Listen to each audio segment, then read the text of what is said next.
নমস্কার বন্ধুরা, আমি ইতুদি। আজকে তৈরি করব কাঁচকলার কোপ্তা।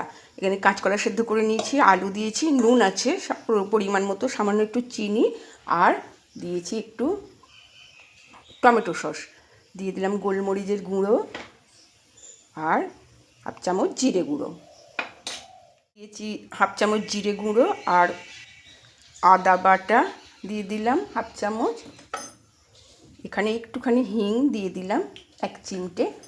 এবার যাতে ভেঙে না যায় তাই জন্য দেবো 2 চামচ বেসন, নিয়ে কোপ্তাগুলো বানিয়ে নেব। গরম মশলার গুঁড়ো দিয়েছি, একটু সামান্য 1 চিমটে খাবার সোডা আর একটু কাঁচা লঙ্কা দিয়েছি। এবার কোপ্তাগুলো বানিয়ে আলু আর কাঁচকলাটা সেদ্ধ করে এভাবে নুন মিষ্টি দিয়ে, ঝাল দিয়ে, বেসন দিয়ে, টমেটো সস দিয়ে মেখে নিয়েছি। নিয়ে এই কোপ্তার আকারে তৈরি করে ভেজে নেব। ভেজে তরকারিও করতে পারেন, আদা জিরে দিয়ে নিরামিষ তরকারি একটা, আবার শুধু ভাজাও খাওয়া যায়, খুব ভালো লাগে। কাঁচকলার কোপ্তা একদম রেডি, তৈরি হয়ে গেছে।